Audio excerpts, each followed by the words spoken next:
Hello दोस्त, कैसे हैं आप सब? उम्मीद करता हूँ आप सब बहुत अच्छे होंगे। आपके अपने इस यूट्यूब चैनल पर एक बार पुनः स्वागत है। आज आपको इस वीडियो सेशन में गॉस के प्रमेय, जिसको गॉस के नियम भी बोलते हैं, गॉस के नियम तथा उसकी व्युत्पत्ति तथा कुछ और डेफिनेशंस बताए जाएंगे। तो इससे पहले 8 पार्ट हो चुके हैं पहले चैप्टर का, वैद्युत आवेश तथा क्षेत्र का।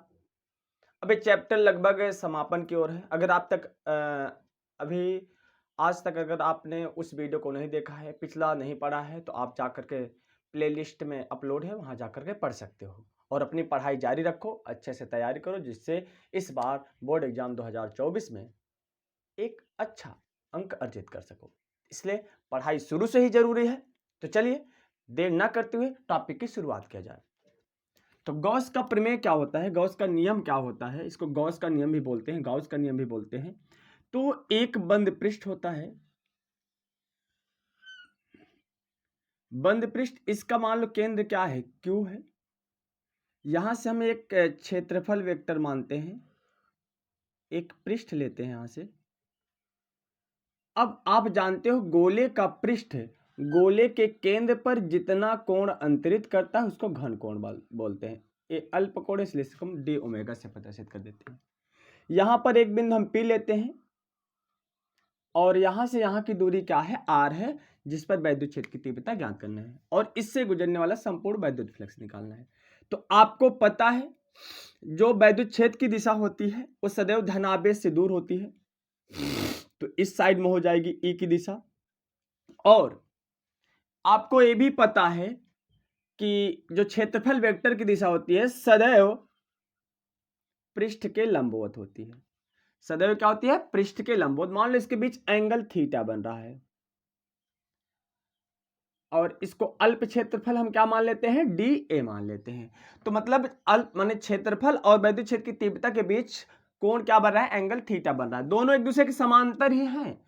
क्यों समांतर है, क्योंकि पृष्ठ के लंबवत होगा, इसको हमने एंगल थीटा के रूप में दर्शा दिया है। देखिए क्योंकि पृष्ठ के लंबवत वैद्युत क्षेत्र की पृष्ठ के लंबवत क्षेत्रफल वेक्टर की दिशा होती है और धन आवेश से दूर किसकी दिशा होती है, वैद्युत क्षेत्र की दिशा। तो दोनों एक दूसरे के क्या होंगे, समांतर ही होंगे। इसको थोड़ा ऐसे बना दो जिससे रहे कि एक दूसरे क्या है, समांतर है और थीटा एंगल बनाते हैं। इतनी बातें समझ आई। तो गॉस का प्रमेय पहले लिखेंगे क्या होता है। गॉस का प्रमेय क्या होता है, किसी बंद पृष्ठ से होकर गुजरने वाला संपूर्ण वैद्युत फ्लक्स, वैद्युत फ्लक्स को किससे प्रदर्शित करते हैं, फाई ई से।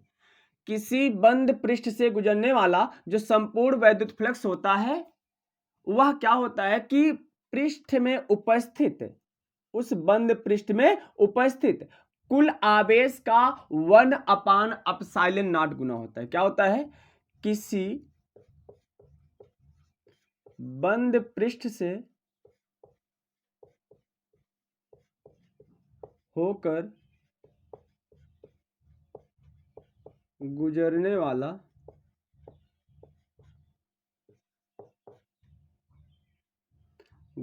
वाला संपूर्ण वैद्युत फ्लक्स, संपूर्ण वैद्युत फ्लक्स इसको किससे प्रदर्शित करते हैं, फाई ई से। पृष्ठ के अंदर उपस्थित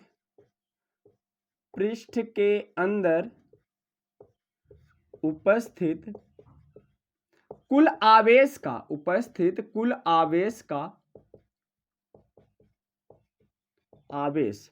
आवेश को किससे प्रदर्शित करते हैं, क्यू से। कुल आवेश का 1/ε0 गुना होता है। तो क्या बताओगे गॉस का प्रमेय, गॉस का नियम क्या है, किसी बंद पृष्ठ से होकर गुजरने वाला संपूर्ण वैद्युत फ्लक्स जो फाई ई होता है वह पृष्ठ के अंदर उपस्थित कुल आवेश क्यू का 1/ε0 गुना होता है। अर्थात हम इसको लिख सकते हैं, अर्थात क्या लिख सकते हैं, फाई ई बराबर क्यू का कितना गुना, 1/ε0 गुना। तो लिख क्या सकते हो, फाई ई बराबर Q/ε0। इतनी बातें समझ में आ गई होगी दोस्त, ठीक। तो गॉस का नियम समझ में आया, किसी बंद पृष्ठ से होकर गुजरने वाला संपूर्ण वैद्युत फ्लक्स फाई ई पृष्ठ के अंदर उपस्थित कुल आवेश का 1/ε0 गुना होता है। अब हम आगे देखते हैं, इसकी उपपत्ति देखते हैं, इसको प्रूफ करके देखते हैं। तो उपपत्ति देखिए, तो क्या है कि Q आवेश से R मीटर की दूरी पर एक बिंदु हम मान लेते हैं P, जिस पर वैद्युत क्षेत्र की तीव्रता ज्ञात करनी है। तो Q आवेश से R मीटर की दूरी पर वैद्युत क्षेत्र की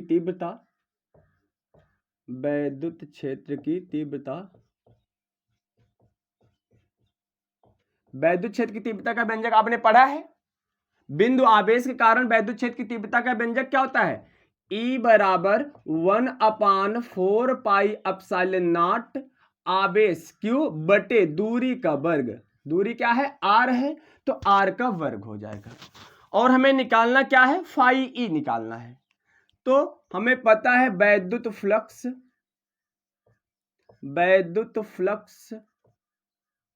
क्या होता है? जब हमने बताया था, जब क्षेत्रफल वेक्टर दिया हो, वैद्युत क्षेत्र की तीव्रता हो, तो जो वैद्युत फ्लक्स का गणितीय रूप होता है दोनों के डॉट गुणन के बराबर होता है। अर्थात फाई ई जो होता है वैद्युत क्षेत्र की तीव्रता, और क्षेत्रफल वेक्टर अल्प क्षेत्रफल है, इसलिए हम इसको मान लेते हैं डी ए वेक्टर। अब दो सदिशों का अदिश गुणन क्या होता है? दोनों के परिमाणों, आपने पढ़ा होगा vector A dot vector B बराबर ए बी कॉस थीटा, पढ़ा है ना सदिश विश्लेषण में 11th में। तो ई डी ए हो जाएगा, क्या हो जाएगा? ई डी ए, और क्या हो जाएगा? Cos theta. अब थीटा बराबर क्या हो जाएगा? 0 डिग्री, क्योंकि ई व ए दोनों एक दूसरे के क्या हैं? समांतर। ई व ए समांतर हैं, ई व डी ए मान लो समांतर है। अब क्या हो जाएगा? फाई ई बराबर ई डी ए हो जाएगा। ई की वैल्यू उठा के रख दो, समीकरण 1 से ई का मान रखने पर तो क्या हो जाएगा? फाई ई बराबर ई की वैल्यू क्या है? 1/4πε0 Q/R² into D A.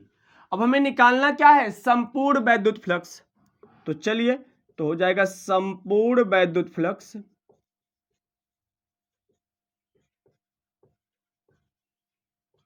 Phi E बराबर, संपूर्ण का मतलब हमने बताया था फिजिक्स की भाषा में, संपूर्ण का मतलब क्या होता है? समाकलन, संपूर्ण समाकलन phi E equal to 1/4πε0 Q/R², और संपूर्ण क्षेत्रफल। अब बताओ फाई ई का समाकलन क्या होता है? डी फाई, सॉरी इसको डी फाई मान लो, अल्प क्षेत्रफल है तो डी फाई मान लो। तो डी फाई ई का क्षेत्रफल, जैसे dx का समाकलन क्या होता है? यक्स, वैसे डी फाई ई का समाकलन क्या हो जाएगा? फाई ई बराबर 1/4πε0 इंटू Q/R² इंटू, इसकी वैल्यू क्या हो जाएगा? 4πR²। क्यों होगा? क्योंकि एक अल्प क्षेत्रफल है, एक पूरा गोला है, गोले का क्षेत्रफल क्या होता है? 4πR²। डी ए बराबर 4πR², गोले का क्षेत्रफल। इतनी बातें समझ में आई? R² से R² क्या हो जाएगा? कैंसिल। 4π से 4π कैंसिल हो जाएगा। Phi E equal to Q/ε0। इस प्रकार से हम प्रूफ कर सकते हैं। पहले वैद्युत क्षेत्र की तीव्रता निकालेंगे, फिर वैद्युत फ्लक्स, अल्प वैद्युत फ्लक्स निकालेंगे, उसका संपूर्ण समाकलन कर देंगे, फिर क्या कर देंगे? जो पूरा क्षेत्रफल होगा 4πR² होगा, 4π से 4π कैंसिल, R² से R² कैंसिल। इस प्रकार से गॉस का नियम जो होता है प्रूफ होता है। तो नोट कर लीजिए। चलिए आगे देखते हैं। गॉस के नियम के अनुप्रयोग पढ़ने से पहले 3 चीजें जानना बहुत ही जरूरी है। एक है रेखीय आवेश घनत्व, लीनियर चार्ज डेंसिटी, पृष्ठीय आवेश घनत्व, सरफेस चार्ज डेंसिटी, और आयतन आवेश घनत्व मतलब वॉल्यूम चार्ज डेंसिटी। कहने का मतलब जब कोई भी पृष्ठ लीनियर रूप में है, रेखीय रूप में है, तो उस पर घनत्व का वितरण किस प्रकार से होगा? पृष्ठ रूप में है, सरफेस रूप में है, तो उसमें जो डेंसिटी है उसका वितरण कैसे होगा? और आयतन बैलून टाइप है, जैसे बेलन होता है, बैलून टाइप है, तो उसमें आवेश का घनत्व जो होता है किस प्रकार से वितरित होगा? तो रेखीय आवेश घनत्व का मतलब, जैसे मान लो इस प्रकार से कोई रेखा, माने इस प्रकार से कोई तार है, इस समान रूप से क्या है? आवेशित है। समान रूप से आवेशित है, तो इस पर जो आवेश घनत्व होगा, इसका वितरण किस प्रकार से होता है? वही होता है रेखीय आवेश घनत्व। तो रेखीय आवेश घनत्व क्या कहलाता है? कि प्रति एकांक लंबाई पर वितरित आवेश, प्रति एकांक लंबाई, पूरी लंबाई होती है, इसके एक भाग पर जो आवेश वितरित होता है। कहने का मतलब प्रति एकांक लंबाई पर वितरित आवेश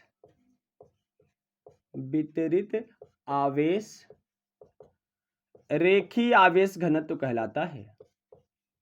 रेखीय आवेश घनत्व कहलाता है। इसे किससे प्रदर्शित करते हैं? लैम्डा से। इसे लैम्डा से प्रदर्शित करते हैं।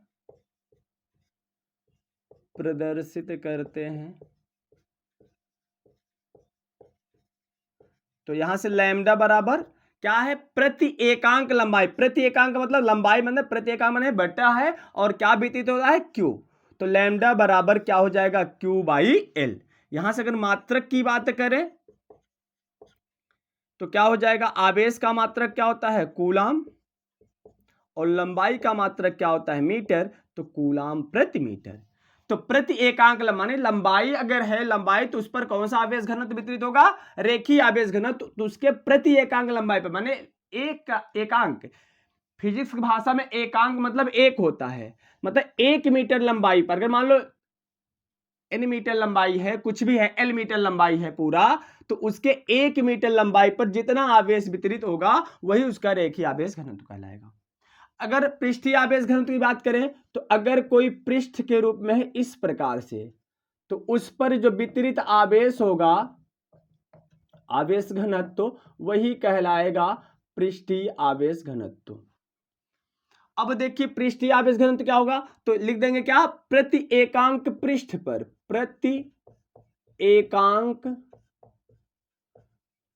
पृष्ठ क्षेत्रफल पर वितरित आवेश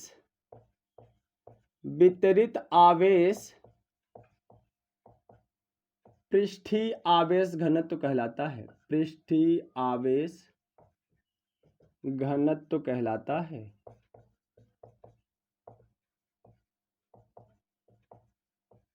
इसे सिग्मा से प्रदर्शित करते हैं। सिग्मा से प्रदर्शित करते हैं।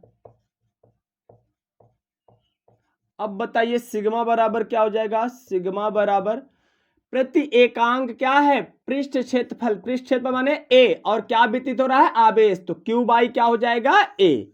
एकांक मतलब बट्टा, अनुपात। तो हो जाएगा, मात्रक की बात करें, आवेश का मात्रक कूलाम, क्षेत्रफल का मात्रक मीटर स्क्वायर, तो कूलाम प्रति मीटर स्क्वायर।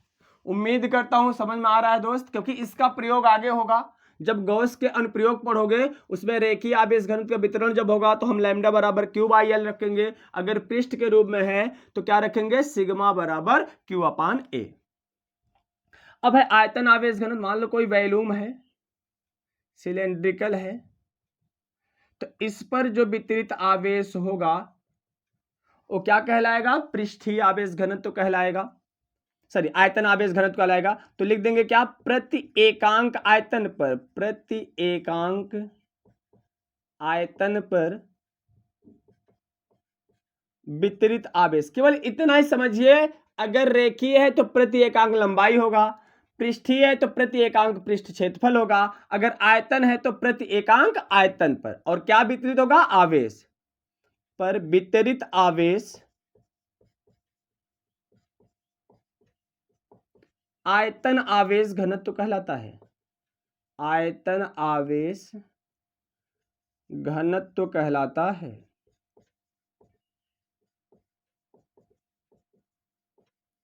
इसे रो से प्रदर्शित करते हैं, रो से प्रदर्शित करते हैं। अब बताइए रो बराबर क्या हो जाएगा, क्यू बाई क्या हो जाएगा v, प्रति एकांक आयतन है तो बट्टे क्या हो जाएगा v। अगर मात्रक की बात करें, आवेश का मात्रक कूलाम, आयतन का मात्रक मीटर क्यूब, तो कूलाम प्रति मीटर क्यूब। तो इतना समझ में आया, नोट कर लीजिए।